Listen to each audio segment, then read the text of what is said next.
रहा है कि सही वर्तनी वाले शब्द का चयन करिए। आकर्षक कैसे लिखा जाता है ये आपको बताना है। तो मैं कहूंगा जैसे ऑप्शन नंबर ए में लिखा हुआ ऐसे लिखा जाता है आकर्षक। जो भूमि उपजाऊ हो उसके लिए एक शब्द क्या होगा? देखिए, जो भूमि उपजाऊ होती है उसको क्या कहा जाता है? उसको सतु उर्वर कहा जाता है। और जो भूमि उपजाऊ नहीं होती यानी कि अनुपजाऊ होती है उसको बंजर कहा जाता है। ये दोनों बातें आप लोग ध्यान रखेंगे। शुद्ध का सतु विलोम आपसे पूछा जा रहा है, तो शुद्ध का विलोम क्या होता है? अशुद्ध होता है। और अशुद्ध का विलोम सतु शुद्ध होता है। कम खाने वाले के लिए एक शब्द क्या हो सकता है? तो उसको अल्पाहारी कहा जाता है। कम खाने वाले को अल्पाहारी कहा जाता है। हिम का पर्यायवाची आपसे यहां पर पूछा जा रहा है, तो हिम को सतु वायु नहीं कहते, जल नहीं कहते, अग्नि कहते, सतु बर्फ कहा जाता है हिम को, यानी कि आंसर आपका डी हो जाता है। सही वर्तनी वाले शब्द का चयन करिए। प्राकृतिक कैसे लिखा जाता है? ऐसे तो नहीं लिखा जाता है, ऐसे लिखा जाता है, ऐसे लिखा जाता है, तो यही आपके सवाल का जवाब हो जाता है। क्रय का सतु विलोम बताइए। क्रय मतलब होता है कोई चीज खरीदना, और विक्रय का मतलब होता है सतु कोई चीज बेचना, यानी कि क्रय का विलोम क्या हो जाएगा? विक्रय, और विक्रय का विलोम क्या हो जाएगा? क्रय। अगला देखिए, जिसका कोई नाथ ना हो उसके लिए एक शब्द क्या होगा? तो उसको तो अनाथ ही कहा जाता है, जिसका कोई नाथ नहीं होता है। सही वर्तनी वाले शब्द का चयन करिए। आपको बताना है हिंदुत्व कैसे लिखा जाता है, ऐसे, ऐसे, ऐसे या ऐसे। मैं कहूंगा जैसे ऑप्शन नंबर ए में लिखा हुआ है हिंदुत्व, बिल्कुल ऐसे लिखा जाता है। समुद्र का पर्यायवाची आपसे यहां पर पूछा जा रहा है, तो समुद्र को पता बहुत सारे नामों से जाना जाता है, लेकिन मेघ नहीं कहते हैं, परिधि नहीं कहते हैं, समुद्र को निर्धि कहा जाता है। निर्धि कहा जाता है, तो यही आपका जवाब हो जाएगा। अगला देखिए साथों, कुएं का मेंढक, इस मुहावरे का मतलब क्या होता है? कुएं के अंदर रहने वाला मेंढक, उसको कहते हैं मूर्ख को कहते हैं, ज्ञानी कहते हैं। मैं कहूंगा सीमित ज्ञान वाले को कहा जाता है कुएं का मेंढक। यानी कि साथू देखिए, सीमित ज्ञान, मान लीजिए कुआं है और यहां पर साथू क्या एक मेंढक बैठा हुआ है, तो इसको आसमान कितना दिख रहा है? सिर्फ इसको इतना लग, इसको ये लग रहा है कि आसमान सिर्फ जिसको, मतलब ये जितना आसमान देख पा रहे उतना ही आसमान है, लेकिन आसमान तो बहुत ज्यादा है, यानी कि इसको सीमित ज्ञान होता है। ये हम लोग कह सकते हैं कुएं का मेंढक। उसके बाद देखिए, जिसे जाना ना जा सके उसके लिए एक शब्द क्या होगा? तो उसको अज्ञेय कहा जा सकता है साथु, जिसे जाना ना जा सके। उसके बाद देखिए, उदय का साथु विलोम क्या हो सकता है, मुझे बताइए। तो उदय का विलोम क्या हो जाएगा? अस्त हो जाएगा। और अस्त का विलोम क्या हो जाएगा साथु? उदय हो जाएगा। तलवार सिर पर लटकी रहना, इस मुहावरे का मतलब क्या होता है? भयंकर खतरा बने रहना। तलवार से खतरा हटाना, तलवार साथ लेकर चलना, या सिर के ऊपर तलवार लटकाकर घूमना, मैं कहूंगा भयंकर खतरा बने रहने को कहा जाता है तलवार सिर पर लटकी रहना। उसके बाद देखिए, परोक्ष का विलोम आपसे यहां पर, तो सही वर्तनी वाले शब्द का चयन करिए। संस्कार कैसे लिखा जाता है? तो मैं कहूंगा जैसे ऑप्शन नंबर बी में लिखा हुआ है ना साथों, संस्कार, सेम टू सेम ऐसे ही लिखा जाता है। उसके बाद देखिए, बादल का पर्यायवाची आपसे यहां पर पूछा जा रहा है, तो बादल को तो साथों घन, घर, आकाश, घट क्या कहा जाता है? मैं कहूंगा घन कहा जाता है बादल को। बादल को साथों क्या कहा जाता है? मेघ भी कहते हैं। बादल को घन कहते हैं, वारिद कहते हैं, नीरद कहते हैं। उसके बाद देखिए साथों, यहां पर अगर बात करें, नेता ने बहुत ही बढ़िया दिया, क्या दिया? वाद विवाद दिया, प्रवचन दिया, आख्यान दिया, भाषण दिया, तो यहां पर भाषण शब्द आ जाएगा। पूरा वाक्य होगा, नेताजी ने, नेता ने बहुत बढ़िया भाषण दिया। उसके बाद देखिए, सही वर्तनी वाले शब्द का चयन करिए। निराकार कैसे लिखा जाता है? तो मैं कहूंगा जैसे ऑप्शन नंबर सी में लिखा हुआ है, निराकार ऐसे लिखा जाता है। अभ्युदय का साथों पर्यायवाची क्या हो सकता है? अवनति नहीं, इच्छा नहीं, आकांक्षा नहीं, साथों उन्नति कहते हैं हम लोग। अभ्युदय को उन्नति कह सकते हैं और उन्नति को अभ्युदय यहां पर हम लोग कह सकते हैं। चलिए अगले नंबर का सवाल आपकी स्क्रीन पर। तो 20 सवाल आपके हो चुके हैं हिंदी के, और 20 सवाल अब हम लोग देख लेते हैं साथियों जीके, जीएस और करंट अफेयर के। तो इन सवालों को बिल्कुल मिस मत करिएगा साथियों, तैयार कर लीजिए इन 20 के 20 सवाल को, क्योंकि उसके बाद साथियों हम लोग रीजनिंग को देखेंगे और मैथ्स को देखेंगे। आपसे कहा जा रहा है कि ब्रिटिश संसद में सदस्य बनने वाले पहले भारतीय का नाम बताइए। तो मैं कहूंगा दादा भाई नौरोजी थे ब्रिटिश संसद में सदस्य बनने वाले पहले भारतीय व्यक्ति। 1529 में घाघरा के युद्ध में मुगल बादशाह अकबर ने किसको हराया था? तो पता साथियों, महमूद लोदी को ही तो हराया था। तो आंसर आपका अगर ऑप्शन नंबर सी है तो बिल्कुल करेक्ट है। भारत रत्न प्राप्त करने वाले किस व्यक्ति का जन्मदिन इंजीनियर दिवस के रूप में मनाया जाता है? तो इंजीनियर दिवस के रूप में मनाया जाता है। मैं कहूंगा क्या आपका जवाब होगा? एम विश्वेश्वरैया आपके सवाल का जवाब हो जाएगा, यानी कि 15 सितंबर को साथियों ये दिवस मनाया जाता है। ये भी आपको मालूम होना चाहिए, ठीक है ना। चलिए उसके बाद देखिए, 1774 में सर्वोच्च न्यायालय को किस शहर में फोर्ट विलियम में शीर्ष न्यायालय के रूप में स्थापित किया गया? तो आपको मालूम होना चाहिए साथियों, 1774 में सर्वोच्च न्यायालय को किस शहर में? तो कोलकाता शहर में फोर्ट विलियम में शीर्ष न्यायालय के रूप में स्थापित किया गया। आंसर आपका ए होगा। लोसार उत्सव किस जनजाति के द्वारा मनाया जाता है? तो मैं कहूंगा साथियों, मोनपा जनजाति के द्वारा कौन सा उत्सव मनाया जाता है? लोसार उत्सव मनाया जाता है साथियों, मोनपा जनजाति के द्वारा। उसके बाद देखिए, घनानंद को हराकर मौर्य साम्राज्य की स्थापना किसके द्वारा की गई थी? तो चंद्रगुप्त के द्वारा ही घनानंद को हराकर मौर्य साम्राज्य की स्थापना की गई थी। अगला देखिए, दादा साहेब फाल्के पुरस्कार पाने वाले पहले व्यक्ति का नाम क्या था? तो साथियों पहले कौन थी? वो देविका रानी जी थी। यानी कि दादा साहेब पुरस्कार सबसे पहले किनको दिया गया था? तो देविका रानी जी को दिया गया था। ये बात आप लोग ध्यान रखेंगे। उसके बाद देखिए, अगला सवाल है 1942 के भारत छोड़ो आंदोलन के वक्त ग्वालियर टैंक मैदान में भारत का राष्ट्रीय ध्वज फहराने वाले व्यक्ति कौन थे? तो उस समय साथियों अरुणा आसफ अली के द्वारा ही ध्वज राष्ट्रीय ध्वज को फहराया गया था। ये सवाल साथियों इंपॉर्टेंट है, वाकई में आप लोग यहाँ पर याद रखेंगे। अगला देखिए, मिस वर्ल्ड का खिताब जीतने वाली पहली भारतीय एशियाई महिला कौन बन गई है? तो कौन साथियों बनी है? रीता फारिया बनी है। आंसर आपको ऑप्शन नंबर सी होगा। उसके बाद देखिए, कौन सी मांसपेशी कनपट्टी की हड्डी को जबड़े से जोड़ती है? तो मैं कहूंगा साथियों जो मेसेटर नाम की हड्डी होती है ना, मेसेटर नाम की जो मांसपेशी होती है ये कनपट्टी की हड्डी को जबड़े से जोड़ती है। उसके बाद देखिए, अपने सभी शहरी निगर निगमों में 100% स्मार्ट ग्रिड कवरेज हासिल करने वाला पहला बड़ा राज्य कौन बन गया है? तो कोई और नहीं साथियों, उत्तर प्रदेश बन गया है। आंसर आपका ऑप्शन नंबर सी हो जाता है। किसे भारतीय महिला हॉकी टीम का कोच नियुक्त किया गया है? तो अभी हाल फिलहाल में शॉर्ड मॉरिन की अगर बात करते हैं, इनको ही भारतीय महिला हॉकी टीम का कोच नियुक्त किया गया है। ये बात आप लोग ध्यान रखेंगे। अगला देखिए, जल्लीकट्टू 2026 की शुरुआत कहां पर हुई है? तो तमिलनाडु में जल्लीकट्टू 2026 की शुरुआत हुई है। ममादी डोम्बोया को किस देश का राष्ट्रपति नियुक्त किया गया है? आपसे पूछा जा रहा है, तो आपका जवाब यहाँ पर गिनी देश हो जाए, क्योंकि गिनी देश के राष्ट्रपति बनाए गए हैं ममादी डोम्बोया को। उसके बाद देखिए, 14वां फ्लावर शो कहाँ आयोजित किया गया है? तो ये साथों अहमदाबाद, गुजरात के अहमदाबाद में ही 14वां फ्लावर शो आयोजित किया गया है। अगला देखिए, एशिया व्हिटलॉक का 71 वर्ष की उम्र में निधन हो गया है। ये कौन थे? तो ये एक अभिनेता थे। कौन थे साथों? ये एक अभिनेता थे। अगला देखिए, 69 साल बाद किस देश के बेजियामिनी ज्वालामुखी में विस्फोट हुआ है? तो आपका जवाब यहाँ पर क्या हो सकता है? आपका जवाब यहाँ पर रूस हो जाएगा, क्योंकि ये रूस देश का बेजियामिनी ज्वालामुखी था, इसमें विस्फोट हुआ है, 69 साल बाद हुआ है। अगला देखिए, जन विश्वास बिल 2026 को मंजूरी दी गई है। तो कहाँ साथियों? दिल्ली में, यानी कि दिल्ली में जन विश्वास बिल 2026 को मंजूरी दी गई है, ये आपको ध्यान रखना है। भारतीय महिला हॉकी टीम ने महिला एशिया कप 2025 में कौन सा पदक जीता है? तो रजत पदक जीता है। ये भी आप लोग यहाँ पर याद रखेंगे। और 8वां राज्य वेतन आयोग बनाने वाला भारत का पहला राज्य कौन बन गया है? तो आपको मालूम होना चाहिए साथियों, असम राज्य बन गया है। असम आपके सवाल का जवाब हो जाता है। उसके बाद देखिए साथियों, अब आपके सामने जो क्वेश्चंस होंगे वो रीजनिंग के क्वेश्चन साथियों स्टार्ट हो चुके हैं। देखिए, अगर आप एसएससी जीडी की हम बात करते हैं तो साथियों रीजनिंग एक ऐसा सब्जेक्ट है कि जिसपे आप 20 में से 20 बहुत आराम से कर लेंगे। बस थोड़ी सी प्रैक्टिस करेंगे साथियों, और 20 में से 20 आप बहुत आराम से कर लोगे अपनी रियल शिफ्ट में, ठीक है ना। उसके बाद साथियों तो रीजनिंग के क्वेश्चन अब हम लोग देख लेते हैं, तो आप भी इन कॉन्सेप्ट को देख लीजिए और चेक कर लीजिए आपकी कितनी तैयारी हो चुकी है और इसमें से कितने सवाल आप लोग कर सकते हैं, पहले से कर सकते हैं। देखिए, पहला सवाल है साथियों, यदि मड को वाटर कहा जाए, वाटर को हीट कहा जाए, और हीट को गैस कहा जाए, और गैस को एयर कहा जाए, और एयर को फायर कहा जाए, तो मछलियां कहां तैरती हैं? भाई साहब, मछलियां वाटर में तैरती हैं। और यहां पर वाटर को क्या कहा गया है? यहां पर साथियों वाटर को कहा गया है हीट। वाटर को क्या कहा गया है? हीट कहा गया है। तो आपका जवाब जो होगा वो हीट होगा। और हीट कौन से ऑप्शन में है? ऑप्शन नंबर ए वाले में। तो इस टाइप का सवाल आएगा, आपको साथियों कर देना है। उसके बाद देखिए साथियों, डायरेक्शन का 2 से 3 सवाल आते ही आते हैं, तो इस डायरेक्शन वाले सवाल को भी आप लोग अच्छे तरीके से कर लीजिए। आपसे कहा जा रहा है कि वरुण पूर्व की ओर 20 किलोमीटर जाता है। आपको सब कुछ पता है, दायां क्या होता है? सीधा हाथ, बायां क्या होता है? उल्टा हाथ।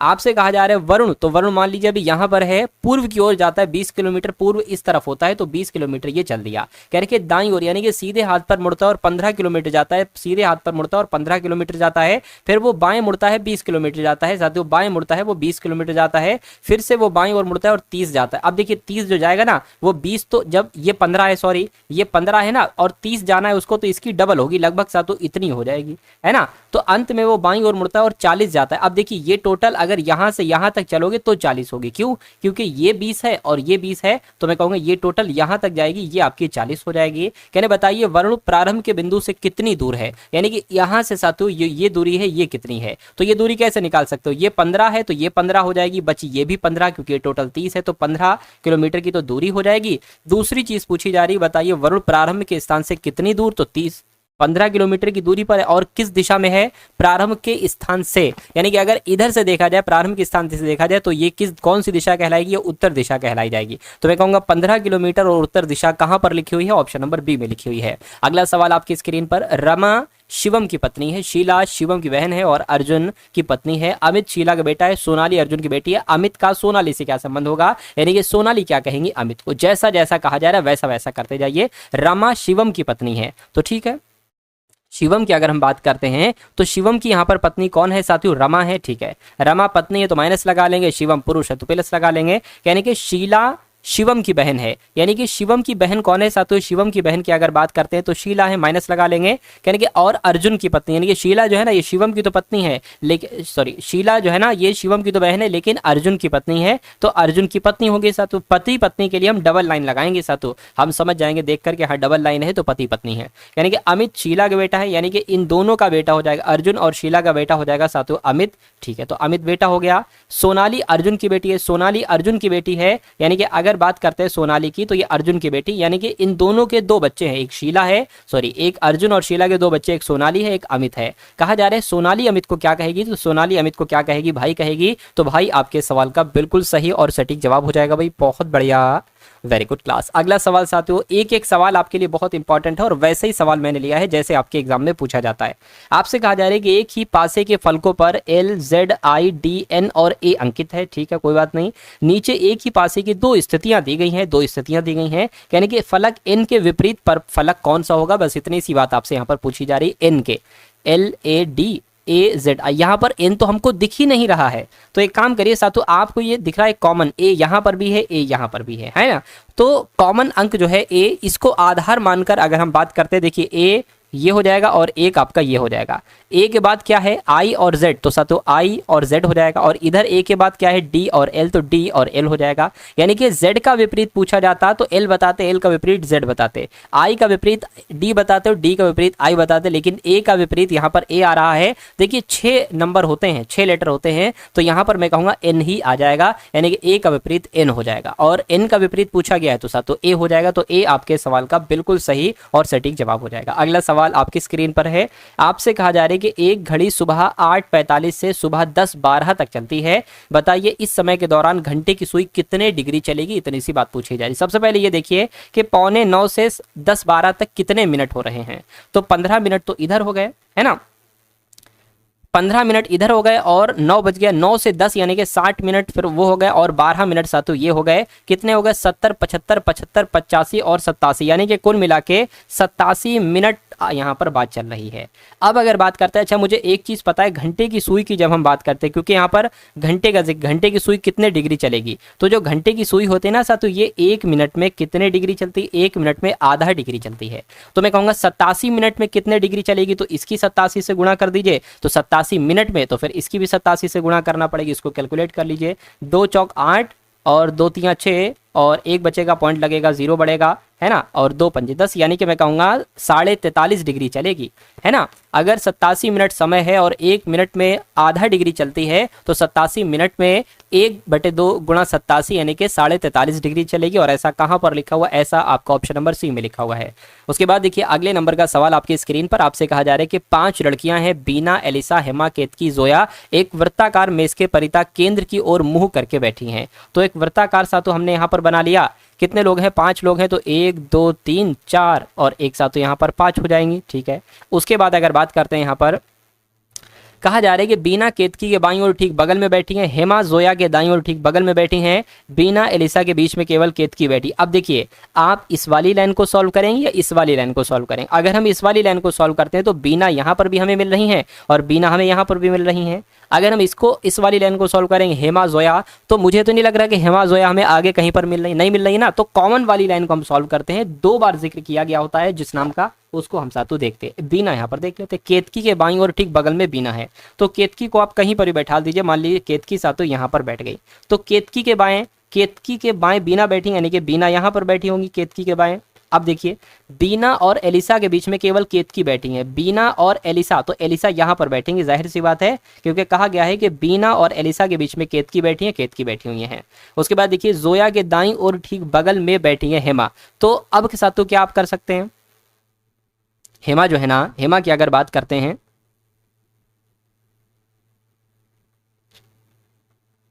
अच्छा मैंने ये एलिसा यहाँ पर बना लिया गलती से, पता क्यों गलती हो गई, एक मैंने ये वाली जो देखी ही नहीं है ना, ये वाली देखिए, तो एलिसा आपकी यहाँ पर बनेगी, आप लोग समझ गए होंगे साथियों, क्योंकि कहा गया है, किधर गया कि बीना और एलिसा के बीच में केवल केतकी बैठी है, तो बीना और एलिसा के बीच में केवल केतकी बैठी हुई है, ठीक है। अब यहाँ पर एक लाइन है, जोया के दाईं ओर बैठी है हेमा, तो जोया कहाँ पर बैठेंगे, जोया यहाँ पर बैठेंगी, और जोया के दाएं ओर कौन बैठेंगे, हेमा बैठेंगे, तो हेमा यहाँ पर बैठ जाएंगी। एलिसा के दाईं ओर ठीक बगल में कौन बैठी है, एलिसा के दाईं ओर ठीक बगल में कौन बैठी है, मैं कहूँगा जोया बैठी है, तो जोया आपके सवाल का जो होगा वो बिल्कुल सही और सटीक जवाब हो जाएगा।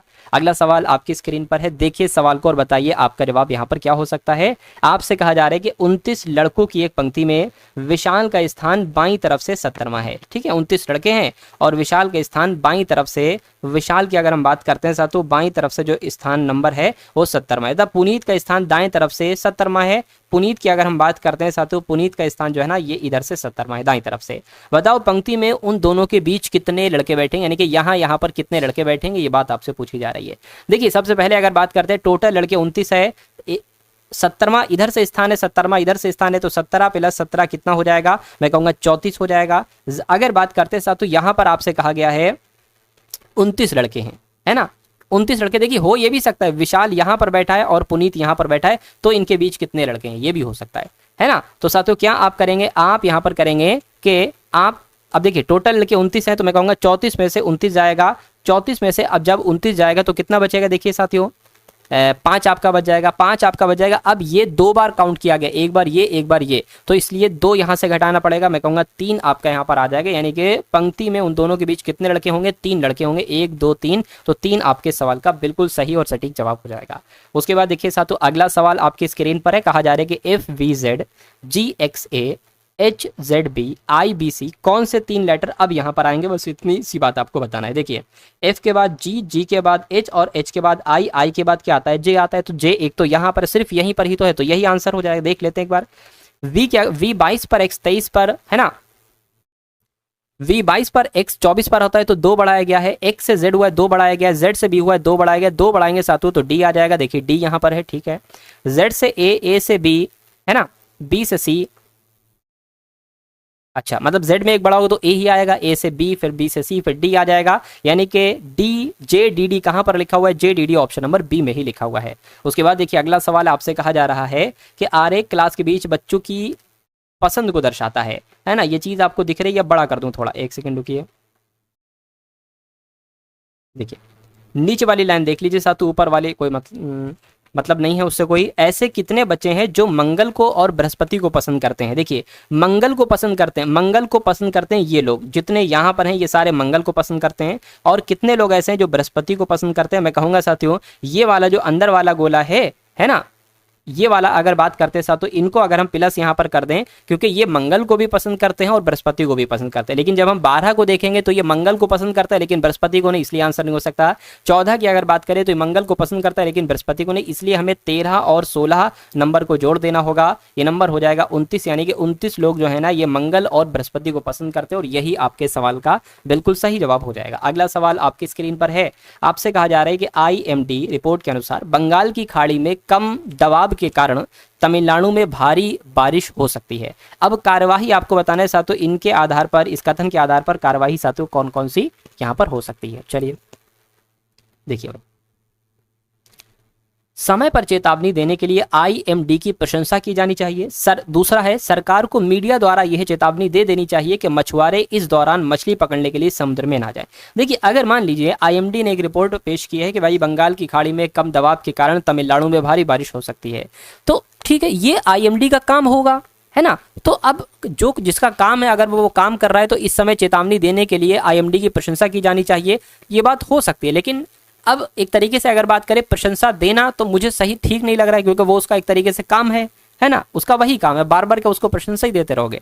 उसके बाद कहा जा रहा है कि सरकार को मीडिया द्वारा ये चेतावनी दे देनी चाहिए कि मछुआरों को इस दौरान मछली पकड़ने के लिए बिल्कुल साथियों मछली पकड़ने के लिए समुद्र में ना जाएं। ये आपका सही हो जाएगा इसके अकॉर्डिंग। तो दूसरा वाला आपका सही है, पहला वाला आपका सही नहीं है। चलिए उसके बाद देखिए अगले नंबर का सवाल आपकी स्क्रीन पर है, आपसे कहा जा रहा है कि एक निश्चित राशि पर 15% की वार्षिक दर से 3 वर्षों का साधारण ब्याज 9,000 है। तो दर की अगर बात करें, दर कितनी है, 15% है, समय कितना दे रखा है, 3 वर्ष का दे रखा है, साधारण ब्याज कितनी है साथियों 9,000 है। करिए यदि ब्याज दर 30% हो जाती है, यानी कि ब्याज दर 15% से 30% हो जाती है तो 2 वर्षों का क्या साथियों, तो 2 वर्षों का साधारण ब्याज कितना होगा, ये बात आपसे यहाँ पर कुल मिला के पूछी जा रही। कोई दिक्कत नहीं साथियों, देख लेंगे इसको भी हम लोग। सबसे पहले आप एक काम करिए साथियों, आप साधारण ब्याज इसका निकाल लीजिए। आपको सूत्र पता होगा साधारण ब्याज का क्या होता है, PRT/100। तो साधारण ब्याज कितना दे रखा है साथियों, 9000 दे रखा है, बराबर। अगर बात करते पी की, अगर बात करते पी कितना है, पी आपको नहीं दे रखा है, तो पी 15% और समय कितना है, 3 वर्ष का बटे 100 आ जाएगा 100। ठीक है, कोई दिक्कत नहीं है। अब यहां से अगर बात करते हैं साथियों, देखिए 2 जीरो है ना, इधर गुणा हो जाएगी तो ये कितना हो जाएगा, इसमें साथियों एक तरीके से ये तो फिर आपका 9 लाख हो जाएगा, और ये 15 गुणा 3 जो है ना वो इधर आ जाएगा बराबर पे। यहाँ से हमें मूलधन पता चल जाएगा साथियों, 15 से अगर कट करें 15 पंजे 75, 15 छक्का 90, तो ये आपके 4 जीरो इधर आ गया। 3 से कट करते हैं तो 3 दूना 6, और ये आपका इधर जो आ गया वो 20,000 आ गया। यानी कि मूलधन कितना निकला, मूलधन आपका 20,000 निकला। तो अब हम निकाल सकते हैं बहुत आराम से कि यदि ब्याज दर 30% हो जाए, इसको मानेंगे, और समय 2 हो जाए और मूलधन 20,000 हो जाए, तो साधारण ब्याज कितना होगा। तो साधारण ब्याज निकाल देते हैं। मूलधन कितना निकला है साथियों, 20,000 निकला है ना, और 30% दर दे रखी है, 2 वर्ष का समय दे रखा है। अब 100 से भाग दे देंगे तो दो जीरो से आपके 2 जीरो कैंसिल हो जाएंगे, 30 दूना आपका 60 हो जाएगा, और ये आपका इधर 200 आ जाएगा। साधारण ब्याज कितना निकल आएगा, 6 दूना 12 हो जाएगा, यानी कि 12,000 आपका साधारण ब्याज निकल आएगा, जो कि कहां पर है, जो कि साथियों आपका ऑप्शन नंबर सी पे है। तो जिनका आंसर ऑप्शन नंबर सी के साथ है तो बिल्कुल करेक्ट है। रवि और मनोज के बीच हुए एकल चुनाव में रवि को कुल मान्य वैध मतों का 61% मिलता है। यदि कुल मत 25,000 थे तो कुल मतों के 20% को अवैध या अमान्य घोषित कर दिया गया, तो दूसरे उम्मीदवार मनोज को कितने मत मिले, ये आपसे यहाँ पर पूछा जा रहा है। देखिए इसको मैं आपको आसान भाषा में समझा देता हूँ। 2 लोग यहाँ पर हैं साथ, तो एक तो रवि है और दूसरा कौन है, दूसरा यहाँ पर मनोज है। एक रवि है और दूसरा मनोज है। कह रहे कि इनके बीच एक चुनाव होता है, इसमें से 61% मतों के क्या लिखा हुआ है, मनोज के बीच हुए एकल चुनाव में रवि को कुल मान्य वैध मतों के 61% मत मिलते हैं। यानी कि अगर यहाँ पर साथों हम लोग बात करते हैं, देखिए 100% कुल मिला के मत होते हैं, है ना, 100% मत होते हैं। अगर बात करते हैं साथों 61% रवि को मिलते हैं, 61% रवि को मिलते हैं, तो बाकी 39% साथों मनोज को मिलेंगे, है ना।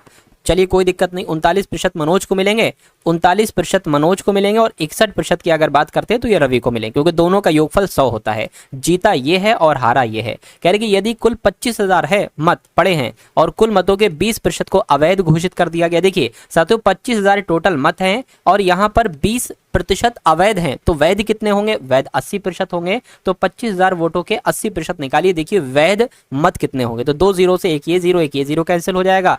25 की गुणा साथियों 8 से आप करेंगे तो कितना आ जाएगा, 200 आ जाएगा, और 2 जीरो और लग जाएगा, यानी कि 20,000 वैध मत हैं। तो आपको कहा जा रहा है दूसरे उम्मीदवार मनोज को कितने मत मिले, मनोज को 39% मत मिले। तो मैं कहूंगा 20,000 का 39% कितना होता है, देख लीजिए, और यही आपका जवाब हो जाएगा। 2 जीरो से 2 जीरो, 39 दूना 78, और 2 जीरो लग जाएंगे। तो मैं कह सकता हूं साथियों क्या, कि दूसरे उम्मीदवार मनोज को 7800 मत मिले। आंसर आपको ऑप्शन नंबर बी हो जाएगा। उसके बाद देखिए अगला सवाल आपकी स्क्रीन पर है, देखिए और बताइए आपका जवाब क्या होगा। आपसे कहा जा रहा है किसी आयत की लंबाई और चौड़ाई, किसी आयत की लंबाई नहीं दे रखी है।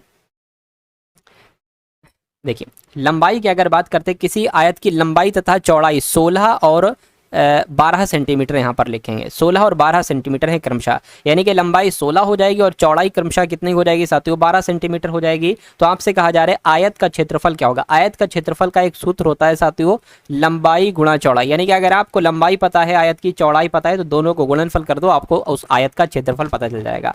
यानी कि साथियों 16 गुणा 12 आपको कर देना है। तो मैं कहूँगा 16 गुणा 12 की अगर बात करें, 16 दूना 32, 16 कम 16, 2 9 192 आ जाएगा। इसका क्षेत्रफल कितना आ जाएगा, 192 सेंटीमीटर स्क्वायर आ जाएगा। ऐसा कहां पर लिखा हुआ है, ऐसा आपका ऑप्शन नंबर बी में लिखा हुआ है। तो जिनका आंसर यहां पर साथियों ऑप्शन नंबर बी के साथ है, तो मैं कहूंगा आंसर आपका बिल्कुल करेक्ट हो जाता है। उसके बाद देख लेते हैं साथियों हम लोग अगला सवाल। आपसे कहा जा रहा है एक कॉलोनी में बच्चे, महिलाएं और पुरुष है, इनकी संख्या का अनुपात 6 4 3 है। यानी कि अगर बच्चे 6 हैं तो महिलाएं 4 होंगी और पुरुष 3 होंगे। यानी कॉलोनी में न्यूनतम सदस्य कितने हैं, 200 हैं। यानी कि कम से कम अगर देखा जाए तो 200 है। कॉलोनी में बच्चों की न्यूनतम संख्या कितनी है, बच्चों की न्यूनतम संख्या कितनी बताई गई है, 6 बताई गई है। अगर इसको हम 6x 4x 3x माने, यानी कि आपको बच्चों की न्यूनतम संख्या 6x की वैल्यू यहाँ पर निकालना है। तो सबसे पहले x की वैल्यू निकाल लीजिए, फिर 6 की गुणा x से कर दीजिएगा। देखिए साथ, तो यहाँ पर थोड़ा सा अगर आप ध्यान देंगे, 6x 4x और ये आपका साथों 3x है। यहाँ पर आपसे कहा गया है कि 200 है। अगर हम इन सबको जोड़ें 6 4 10 और 13, 13 यहाँ पर बन जाएगा, है ना। 13 की गुणा सातों हम किससे करें कि लगभग सातों यहाँ पर 200 आ जाए। तो मेरे हिसाब से अगर 13 की गुणा सातों आप 16 से कर देते हैं, 13 की गुणा अगर आप 16 से कर देते, देखिए कितना आता है, 6 3 18 हो जाएगा, 6 कम 6 और आपका 7 हो जाएगा, यहाँ पर 13 आ जाएगा, 8 आ जाएगा, 0 208 हो जाएगा। यानी कि अगर 15 से करते फिर कम हो जाएगा, है ना। तो अगर सातों यहाँ पर हम x का मान क्या निकाल सकते हैं, 16 यहाँ पर कर लेंगे, तो कुल मिला के x का मान आपका 16 आ चुका है। तो कॉलोनी में न्यूनतम संख्या 200, ठीक है। कॉलोनी में बच्चों की न्यूनतम संख्या 6x है, तो x का मान 16 निकला है, तो 6 गुणा 16 कितना हो जाएगा, 796 हो जाएगा। यानी कि बच्चों की न्यूनतम संख्या कितनी हो जाएगी, 96 हो जाएगी। और यही आपके सवाल का बिल्कुल सही और सटीक जवाब हो जाएगा। समझ में आ गया सातों ये सवाल।